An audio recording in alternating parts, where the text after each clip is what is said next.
in my success journey, I've lost friends. I've lost communication with family members. I've definitely lost relationships because a relationship, at least at this point in my life, will never come first before where I want to be in life, right? Successful wise. So I've lost meaningful relationships, and that's tough because like it's not that you don't care about those people; they just can't see the vision.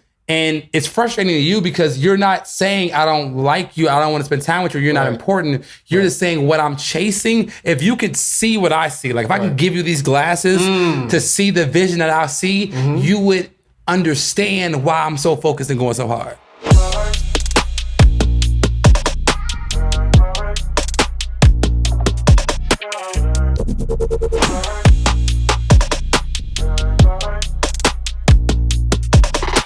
What's up, guys? Welcome back to another episode of the Melanin Money Show. You already know how it's going down. You know what I'm saying? Typically, I do the intros, but Carter was feeling excited yesterday. You know, so he took it over yesterday. I let him live. You know Yeah. You gotta let the young bucks live. Wow, that's what we're doing. Okay, all right, man. Welcome back, man. We back for another one. Today's gonna be like an entrepreneur therapy session, if you will. Lord knows. You know what I'm saying? Because we need it. But it's like a conversation y'all get to, just tune into, tap in with, and y'all can comment as if, y'all were in the room and let us know some of y'all's thoughts on the topics that we discussed today. Yeah, y'all get some value from it as well. But as y'all can see on YouTube, if you're not on YouTube, check this out. George actually flew out to Colombia so we could record some in-person podcasts. You all have been requesting.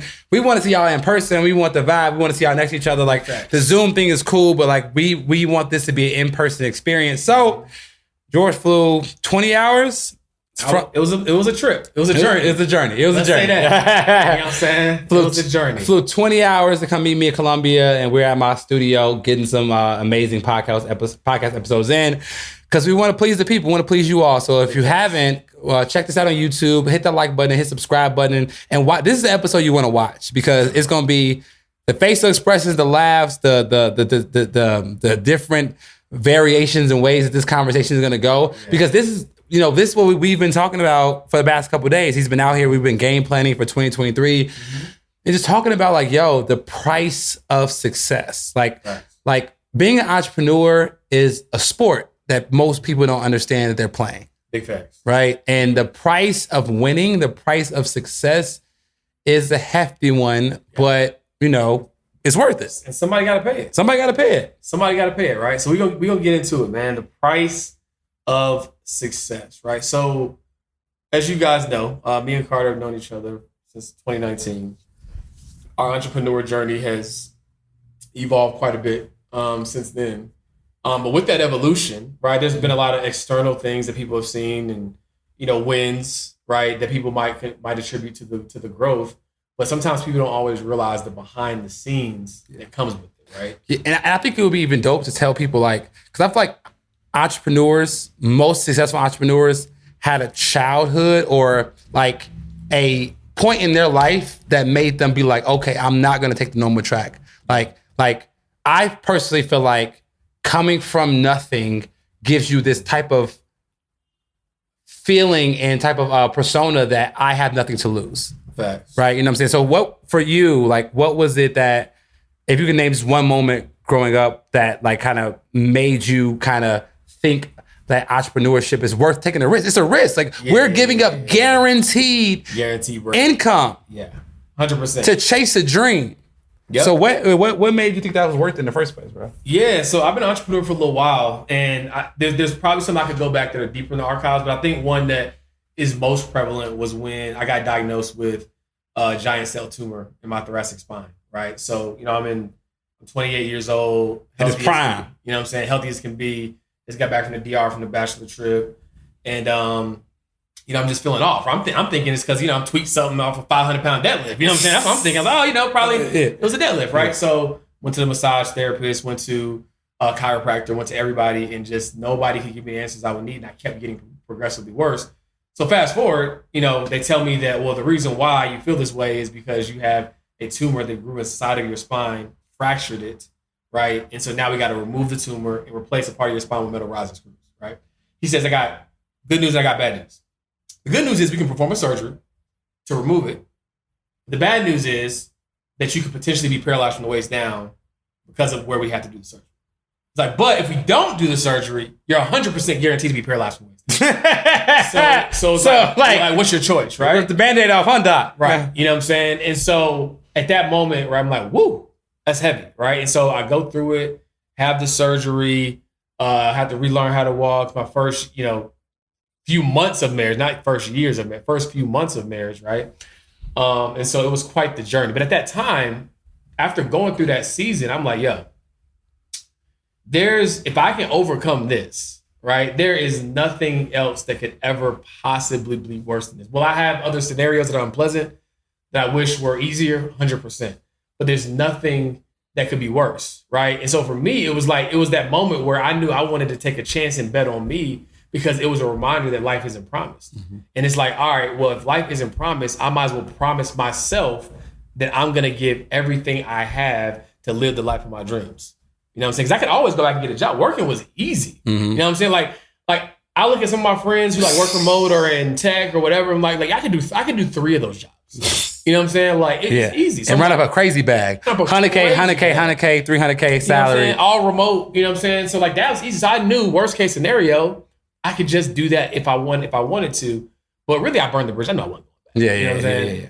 Because that was my moment for me. I was like, yo, like if I can overcome this, you know what I'm saying? Anything's possible.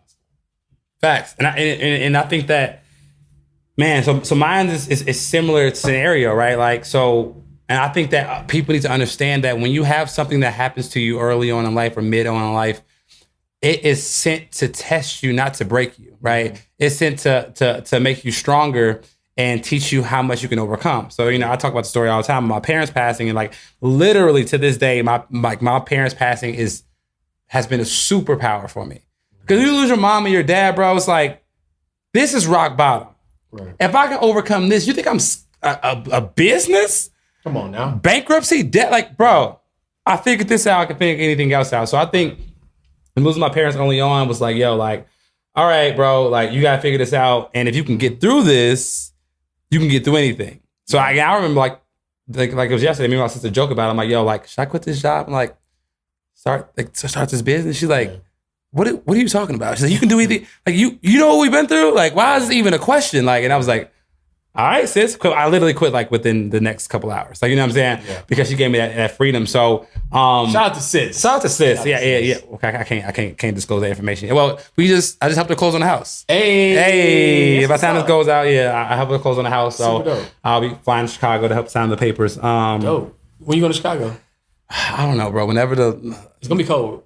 Yeah, I'm really trying to tell the loan company just. There's no way we can do it any other way. Yeah. I'm like, we can't just do a DocuSign, bro, for real. But yeah, bro. So like, I think that first off, people need to understand that having something happen to you early on, having a tragedy happen to you in life can be a superpower if you leverage it to be, or it can be a crippling if you allow it to be. Right. It's going to do something to you, but you have the choice of how it's going to affect you. Exactly. Life is 10% what happens to you and 90% how you respond to it, right? What's going on, guys? I'm George. I'm Jacqueline. And I'm Carter. And we are your money mentors. But today we wanted to talk to you about a really special feature, Financial Flicks. Can you imagine an entire on-demand library of financial content across 3 main categories: wealth building, entrepreneurship, and personal finance, so that you can take your finances to the next level? Guys, when you replace entertainment with education, your life will change forever. Imagine replacing 1 hour of Netflix with 1 hour of Financial Flicks. Imagine how much further that could take you to your financial destination. And we have the perfect library for you. Yeah, so if you're ready to Financial Flicks and chill with us to put more of your energy into education, then join us in the club. We can't wait to see you there. See you there. Because what I learned a long time ago was this idea called the slippery slope of justification. Like, people, we've all heard misery loves company, right? Mm-hmm.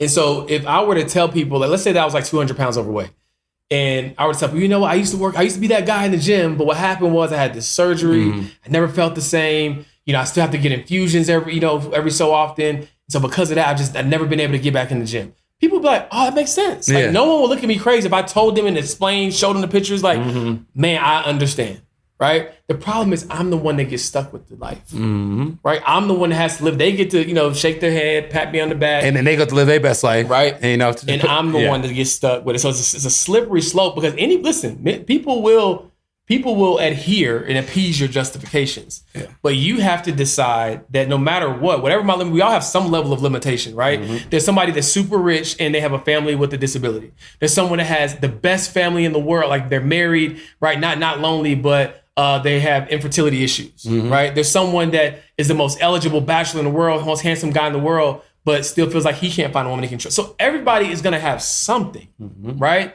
And so if we hinge it on justification and woe is me, right? You'll always find a pity party. But the question is that a party you want to stay at? That's a bar. That's a bar. So now, like, how does this transition into entrepreneurship, right? Because the point of this conversation is like the price of success, especially the price of success of being an entrepreneur. Because I feel like due to social media, right? Due to social media, lifestyle marketing, which we talked about in the previous episode. People look at the things and the life and the persona and their opinions of what is good, and they say, I want that. You know, like, seriously, I want that life, but they don't understand what comes with having that life. Everybody sees the tip of the iceberg, but they don't see what's underneath the surface and the long hours and whatever it takes to be successful. So I think that again, with this episode, we're not discouraging anybody 100% from becoming successful. We're preparing you. Right? We're preparing you for what the price of success is, because you have an honest question. After you listen to this episode, you can honestly look yourself in the mirror and say, hey, am I willing to pay that price to have what I think I want? Right. Let's give a real tangible example. So Carter and I went to the gym this morning, and there's not a soul on the planet, unless they're lying to themselves, which we'll get into it.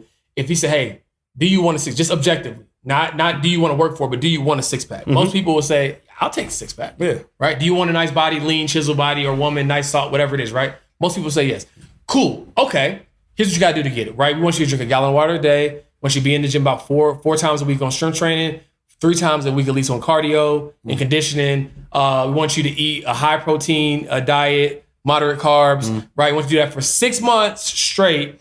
And then you should probably be on your way. You got to continue for the rest of your life, but that'll kind of set you on your journey. Then it's like, okay, I wanted the outcome, but I'm not sure if I want the process.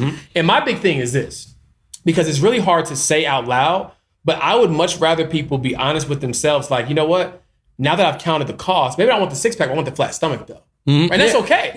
You know what I'm saying? Like, so it's like really being real to yourself is real. It's real, because what ends up happening is the body and the brain is a self-preservation mechanism. It doesn't want to be let down. So if you keep missing the mark on something that you haven't counted the cost on, you keep not getting it done, you're going to start to lower your expectations for yourself so that you stop disappointing yourself. You'll start saying things like, the summer's going to get whatever body that I want to give it, because you're not, that's not how you really feel. That's a defense mechanism. People really say that? You ever heard anybody say that? Bro, I hear it every time. You're gonna hear this summer. I'm gonna send it to you on Instagram. Somebody's gonna say that, right? The summer get whatever body I got for it. Summer's gonna get whatever body, and they say it confidently as in this vein of body positivity. But really, what they're saying is, right, they're trying to appease the fact that I didn't commit, I didn't get the result I want, so I'm gonna act like I don't care about it. Okay. Right? Okay. And that's what people do in any level of success. Who wants to slave away just to make millions of dollars? I'd rather just enjoy my time and whatever. And watch Netflix and shit. You know what I'm saying? You know, that's something will get what everybody get. You gonna get it. That's a tough one for me. Cause hey, look, I ain't gonna even go there. I ain't gonna go there, bro. But I was taking somewhere like, all right, so you're gonna be sweating a lot with that body now. Summer gonna bring whatever heat you decide they want to bring. Okay, you're gonna be sweating them curves now. Anyway, that's funny. That's funny. But yeah, so like what you said is real, because I learned that self-confidence is built by not the promises you make to other people, but the promises that you keep to yourself. So if you every time you keep your promise to yourself, you keep making success deposits, which when it comes to like, one day you got to cash in all those deposits. When a big opportunity comes, you either gonna cash in those deposits and be like, I can take this opportunity, or you're gonna back down from the opportunity because you don't have what it takes in your reserve bank to cash in to take advantage of the opportunity. What's up, guys? Congratulations on joining Team Black Wealth. But we'd be remiss if we didn't give you a uniform as an official player on the team. So head over to shop.melaninmoney.com and grab your official uniform for Wealth Builders Academy. We'll see y'all at practice. Big facts. So I think that now that we laid the foundation for like what the basis of this conversation is, like we can get into it. Like, okay, so like what are some of the costs associated with being a successful entrepreneur? And I think that one of the best ways we can do this is I can give like a cost and how I'm dealing with that cost. Yeah. You can give a cost, how you dealing with that cost, and back and forth, right? Yep. So I think the first cost is the cost of losing the cost of losing relationships, friends, family, significant others, right? The cost of temporarily losing those relationships because you're so focused on the go. Right. So in my success journey, I've lost friends. I've lost communication with family members. I've definitely lost relationships because a relationship, at least at this point in my life, will never come first before where I want to be in life, right? Successful wise. So I've lost meaningful relationships, and that's tough because like it's not that you don't care about those people; they just can't see the vision. And it's frustrating to you because you're not saying, I don't like you, I don't want to spend time with you, you're not important. You're just saying what I'm chasing. If you could see what I see, like if I could give you these glasses to see the vision that I see, you would understand why I'm so focused and going so hard. Can I piggyback on that analogy real quick? Yeah. And the reason why it's so challenging is because if I went and grabbed my glasses downstairs and I gave them to you, it would be blurry, right? Because it's my vision. Right, and it's Jesus and it Christ, is that's possible good for you to see it as clearly as I see it, Yeah. right? No matter what, because it's mine and God gave it to me.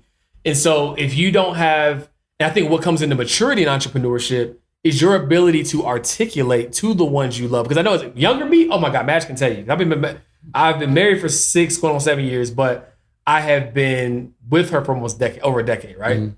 And in the early days, if that shit wasn't on my calendar, I don't care who you was.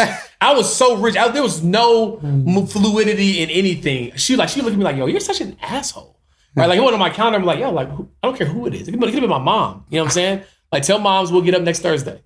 Right? That's when we got. That's when the schedule permits. You know what I'm saying? I was so rigid. But as I evolved as a human being and as an entrepreneur, what I realized is that I wanted to develop a better way to articulate my stance, right? I'm not trying to impose my will on you. It's just that this is who I am and this is what's important to me. You are important to me as well, but I shouldn't have to compromise or sacrifice, what's important to me. So I think as you grow as an entrepreneur, you can learn to articulate better. But what I will say in that same breath, you don't have to like compartmentalize or marginalize either, right? I look at success like running a race. I'm never leaving you. I'm just keeping up at the same pace. If you can run up beside me, then great. We good. If you slow down a little bit, I'm going to still keep running. I'm going to be here whenever you're ready to catch up. And there might be a season where you might be a few steps ahead of me. But I can't stop, right? Just because you're not willing to run with me. You know what I mean? And that's what people have to understand. We only get one shot at this thing called life. And the enemy of vision is sight. Right? When someone has a clear vision and they can see exactly where they're going, like they want it right now. We want it right because we know we had a whole brainstorming session over the past couple of days. Yeah. Like we literally can see it. It's going to be so wild because we've done it time and time again. Yeah. Yo, Carter, what do you think about this? We put the club. Yo, we should do a dope podcast. Yo, we should do our first in-person event. Yo, time and time again, we see it manifest. Right? So now it's almost like talking about the bank account. Now we can't not do it because we have so much confidence. Because we have the money in the bank to cash in on these big visions. Exactly. Right. So when we having these big conversations, it's like, okay, it's not oh man, should we downsize? I mean, that's a little bit audacious. It's like, oh, let's ride, let's do it. You know what I'm saying? But not to go too far on that, but I wanted to piggyback. But no, that's a good point because I read in a book once. It said, pay attention because when you step outside to go on a walk with somebody, one or two things happen. You adjust to their pace or they adjust to yours. You know what I'm saying? So in that same sense, like we have to watch who we allow to make us feel a way about where we're going. Because if we let the wrong person control our pace, they might slow us down because they're not on our level. So I think the first price you're gonna have to pay for the price of success as an entrepreneur, you're gonna lose some relationships. Friends, family, girl, guy, like you're going to lose some relationships because everybody is not going to be able to see the vision that you see. Right. And if they are, your vision is probably too small. Talk about it.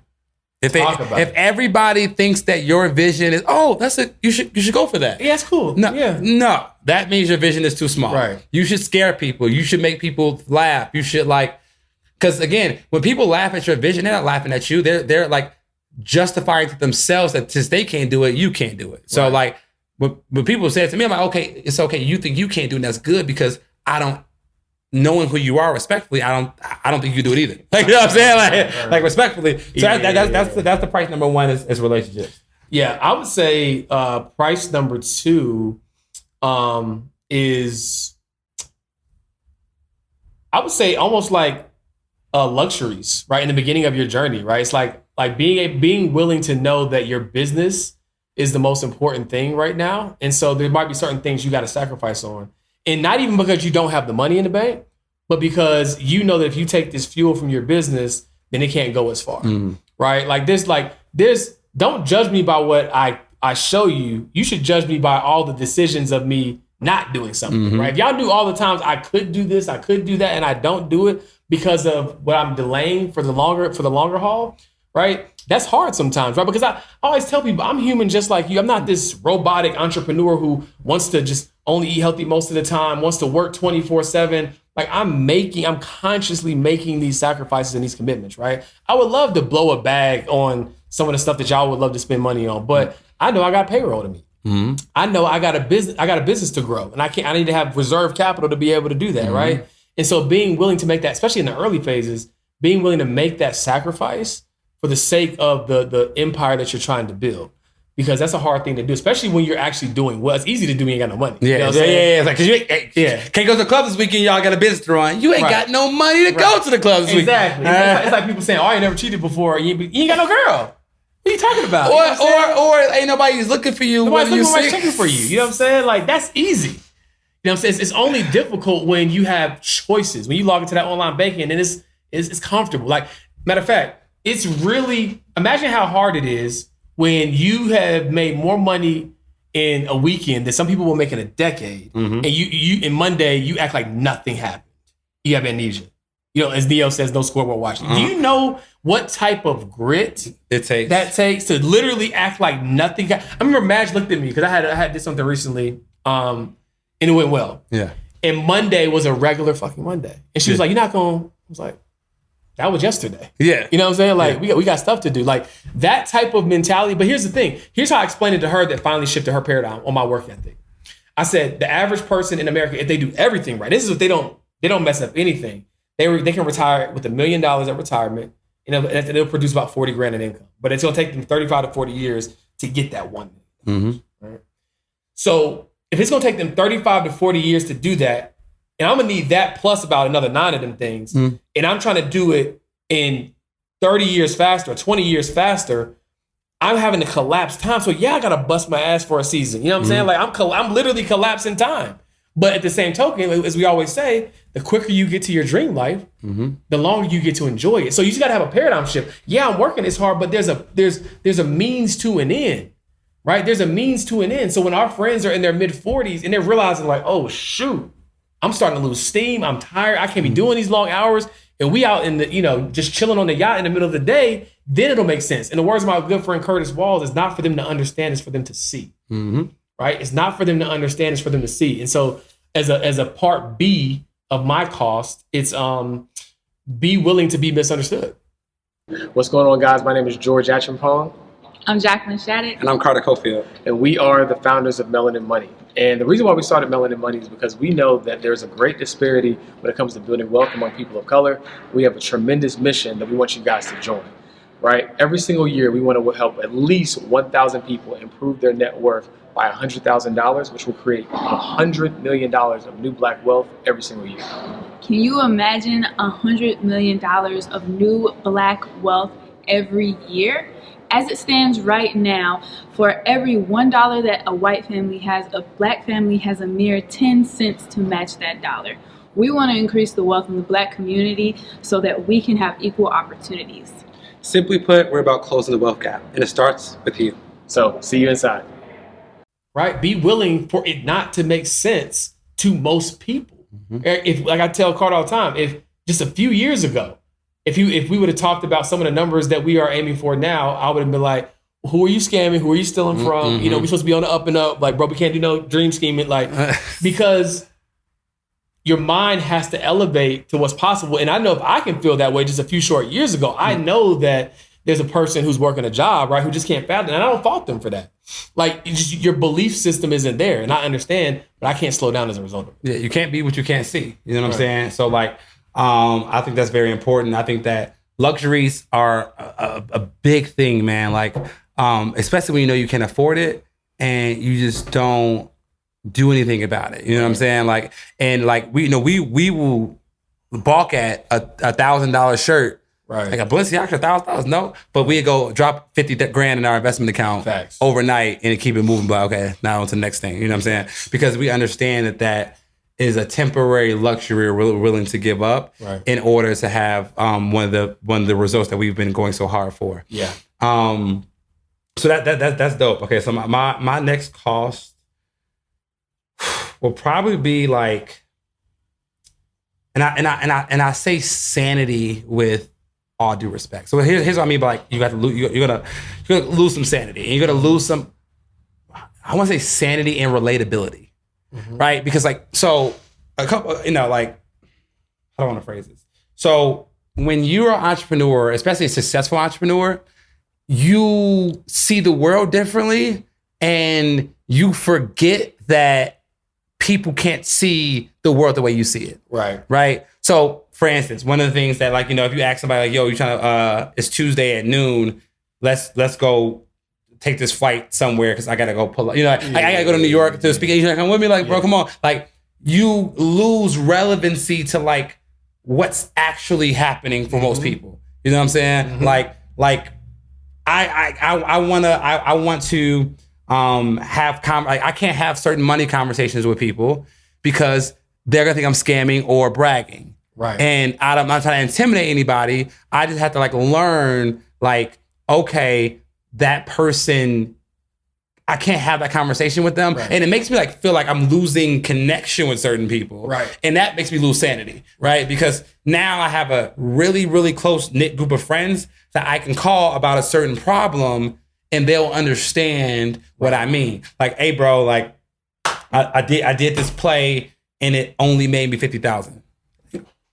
Only made you $50,000. Yeah, and, like, I'm down about it, and I'm not looking for validation. I'm looking for somebody to teach me how to make that $100. Don't remind me that $50,000 in a week or whatever is a lot of money. I get that, but from where I'm trying to go, it's not. You know what I'm saying? So it forces me to lose relatability with a lot of people, and I find myself having conversations with people that I'm not making myself small, but I'm holding back. Yeah. Because I don't want to make it weird. Yeah, I was just talking about this literally 2 days ago at an event I spoke at.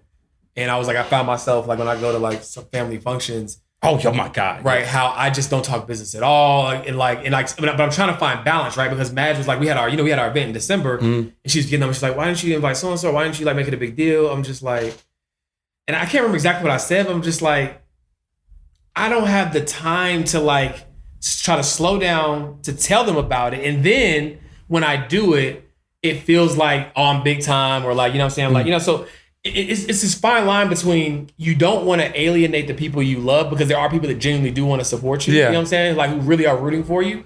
But at the same token, you don't want to have these conversations that are genuinely normal conversations for you, but that are just gonna feel like they're at 30,000 feet in the air. So I just choose to kind of just be normal, right? Like, I have the business conversations all day long. So when we're around family, I typically kind of really shy away from it. You know what I'm saying? I just really shy away from having those conversations. Imagine, like, nudge, like, tell them about this, tell them about that. I'm just like, but why? Yeah. You know what I mean? Yeah. So I'm trying to find that balance of, like, not alienating them so they can want to support and be involved, but at the same token, not, like, you know, having to have a conversation I feel like just is not going to be fruitful too. You know what I mean? Yeah, no, for sure. And it's like, you know, but the good side of it, because I feel like, you know, let's bring some good into this conversation. Having those friends that you're able to have conversations with, you get close really fast. Really fast. You get close really fast. I'm able to call you, and we're able to have a conversation, and I'm able to just go without a seatbelt on, and we can pitch and catch, and, like, you get it, and I don't have to break things down and explain it to you. And when I say the revenue number, you're like, bro, that's it. Like I remember having a conversation with JP the other day. Shout out to Justin, co-owner support, former co-owner support psychologist.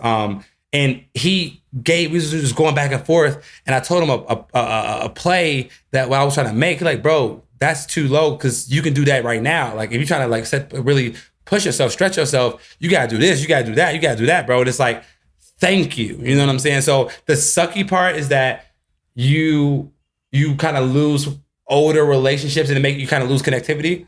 But with those new high-level relationships, like at this point in our entrepreneurship, when we become friends with somebody, the relationship is exponentially growing. Right. Facts. Like you meet somebody, like we met 3 years ago, and I'm closer to you than I was with people I met 20 years ago. Facts. You know what I'm saying? Because it's exponential growth together that strengthens a relationship. So I think it's a gift with the new people, but it's also a curse to the old people. Yeah, because what ends up happening is, and it takes the right kind of person, right? It's like, we can joke with each other about, oh, that's it. Or like, you know, like, because we know where we're headed and where we want to go. If we're in the gym, it's like, oh, you ain't gonna put no real weight on there. Like, we can have that conversation because we know we both are craving growth, right? In a healthy, competitive way. But when someone doesn't want to be pushed, right? And doesn't want to be pushed out of their comfort zone, then what happens is it's only two things, right? Either a person is inspired or they're intimidated, right? If I see a friend that bleeds like me, that puts on their pants like me, that breathes like me, and they did it, it's like the best thing in the world. It's like, oh, wow. Okay, I'm next.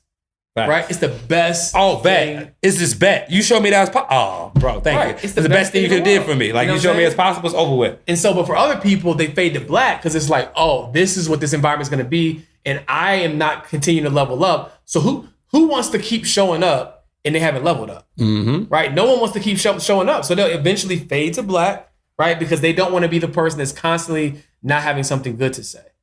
Right? And so it's a challenge. Now, here's another cost of success, right? Side effect, almost, if you will, is because you're always seeking growth and you're always stretching your limits, it's kind of hard to find contentment in the journey, right? Because it's like, it's almost still surreal for me how desensitized I am about certain numbers, right? Like, I should be excited about this. This should be blowing me away. But then it's like, because you see what's possible, because you're constantly stretching yourself, putting yourself in these big rooms, and someone's like casually talking about buying a private jet or casually talking about making millions in a very short period of time, right?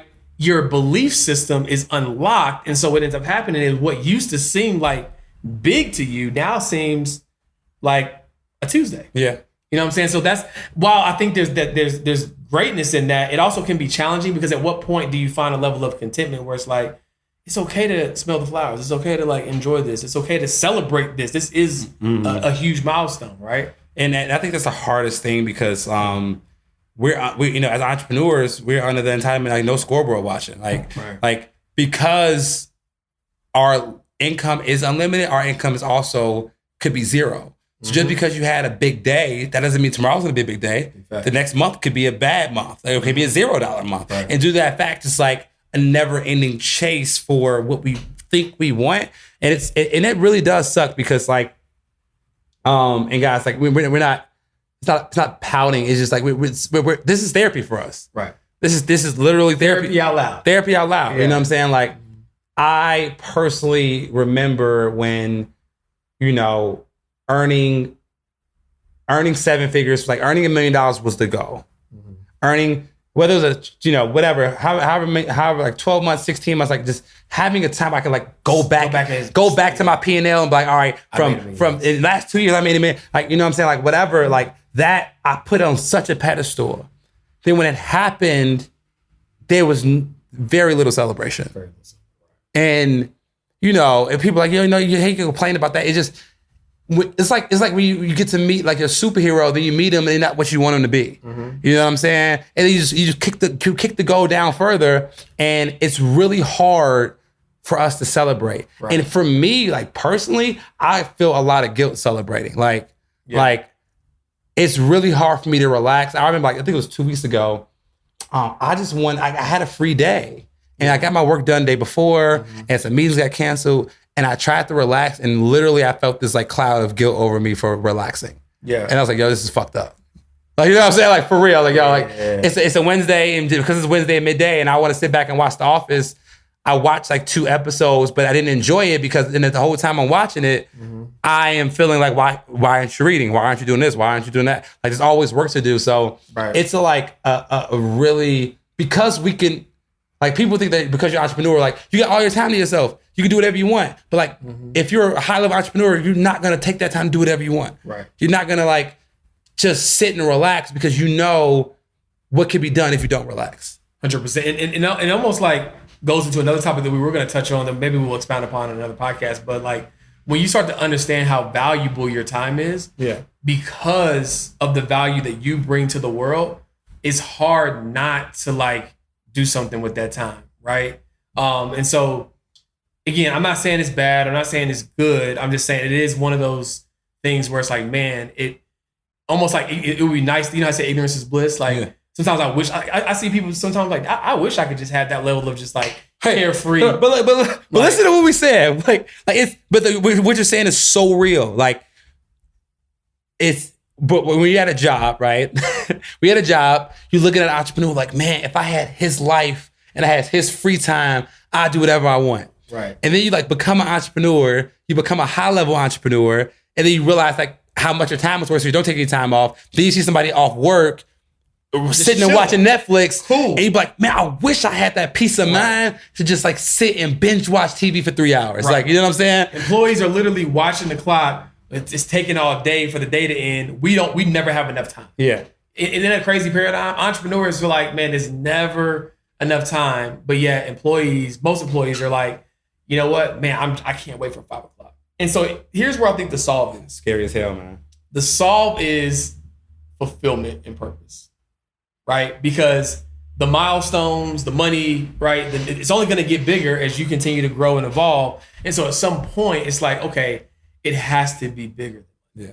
Right? Because that is the only way that I can find contentment. Because if I keep chasing, first it was 7 figures, then it's going to be 8, then it's 9. It's like, well, we're at 9. We might as well go ahead and see if we can touch the beat. We already at 9. You know what I'm saying?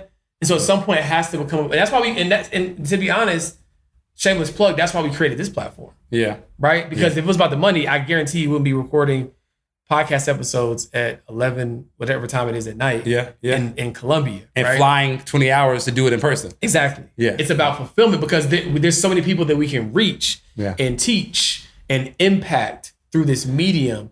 And we are looking forward to the days, and it's something that's already happened on a moderate scale, but like when we can go nowhere and someone's like, yo, I listened to that episode and it changed my life. Or I took that class, watched this episode in the Mellionaire Millionaires Club, and I ran this play and my family's life has changed. Like that, there's no amount of money that you can put on that. And that is where things start to become really, really exciting. Yeah. And like, we want you all to pay these prices. Like, we want you all to have these problems. Some of y'all like, well, I wish I had those. We want you to have those problems. We just want you to know ahead of time because we weren't warned about the price, some of these prices. And taking a step back, these are all like if I had to pay the price, I'll pay it double. Like, you know what I'm saying? I'll pay the price every single time. Right. But it's just like, yo, we want you to know going in, like, oh, I lost that friend.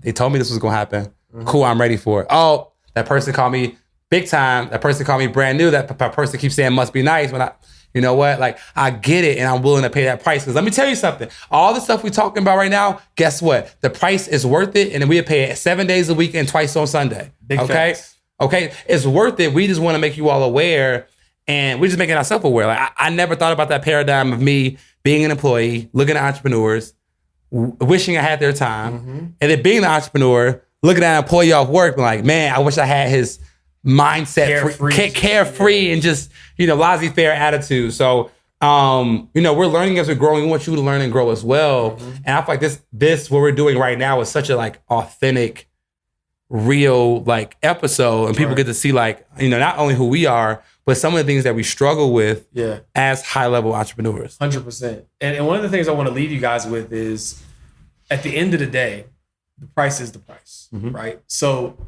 if you were to go to the Ferrari dealership and they say it's 270, 280, 310, whatever it is, 100,000 for a car, right? You understand that that's the price. You don't go to the dealership and say, well, What if you took off the back rim because people really ain't gonna see it on the left side because I'm mainly gonna drive in the left lane? Like, no, you understand that the price is the price and you can't negotiate on that.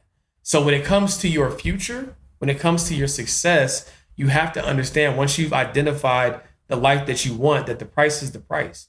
And you would look crazy negotiating with yourself. Imagine scripting out what your dream life looks like, being able to help auntie, help mom, help cousin, help sis, help yourself, travel, buy the dream house, buy the dream car, and you map it all out, right? And then you start negotiating with yourself like, oh, well, I could probably do a lower model of that. I really don't need, like, you would look crazy, right? And so, guys, just realize once you decide what you want, the price is the price.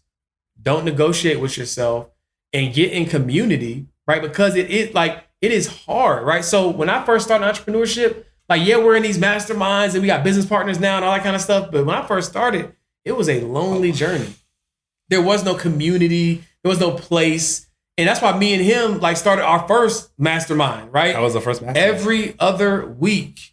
Wednesdays. You know what I'm saying? Every other Wednesday, boom, gang. Like, what you doing in your firm? What you do? Send me this SOP. Send me this template. How did that go? And we built because it's lonely, right? It's why people go to conferences. But how do you keep that conference energy going? And that's exactly why we created the Melanin Millionaires Club, because we know that you need other people who look like you, who are on the same journey. Because here's what we can respect and appreciate. We can respect and appreciate that you hearing it from me and Carter. While you do believe us, it's like, but George and Carter, they've done it. They've been doing it for this many years. I'm not there yet. And then while we personally believe you are just like us, right? You might feel like you got a ways to go. And that's why we want to put you in a community of people who are right there beside you on this journey, right? Who you can tap in with on a regular basis. And that's why we created the club, so that, you know, you don't have to kind of go through some of the challenges that we have. Alone, at least. You know what I mean? Alone. Yeah. Exactly. Yeah, alone. Yeah. Because remember this, guys. Remember this. If you want to buy things without looking at the price tag, you got to learn to work without looking at the clock. You know what I'm saying? And I'm okay working without looking at the clock because I don't look at price tags anymore. Thanks. You know what I'm saying? If I want something, that's what I want. And if you got anything a little bit better than that, let me go ahead and grab that one too. Right. Because I know that I deserve that because I do work without looking at the clock. You know what I'm saying? Well, the only thing looking at the clock does is stress me out, let me know how much time I don't have left. So I don't look at the clock. You know what I'm saying? So we want to leave you all with that. And please, like, comment below what you thought of this episode. I thought this topic would be very dope because it's vulnerability, it is honesty, it is transparency, and it's like what your future problems are going to be. And like you just knowing ahead of time what the cost for what you think you want. And if you don't want it, it's okay. If you don't want to pay that price, that's fine. Right. But if you do, you now know the price. Now you can go to your room, open that checkbook, and see if you want to stroke that check and pay it. Big facts. And figure out what that price is for you. It's going to be different for everybody. Don't let anybody shame you into paying a price that you don't want to pay. Right? It's like once you sit, I'd much rather you sit down, do some self-evaluation, and say, you know what? Like Dave says it all the time. I don't want to be a billionaire. Yeah. Right? Dave says it all the time. It's like, I don't think that that's the life. I want to be successful, you know, maybe probably 8 figures or something like that, but he doesn't want to be a billionaire. So it's like, you got to know the price that you're willing to pay. And once you know that price, commit. That's it. All right, guys, we appreciate you guys for tapping in. Make sure you like, subscribe, share this with a friend. And for our loyal Spotify and Apple Podcast listeners, make sure you leave a 5-star review as well. We haven't forgotten about y'all. But we can't deny that this video looks crispy. This video is crispy. This video looking fire. So if you haven't checked it out on YouTube, go to YouTube, like, subscribe, leave a comment there as well. We'll see y'all next time. Absolutely. Peace. Peace.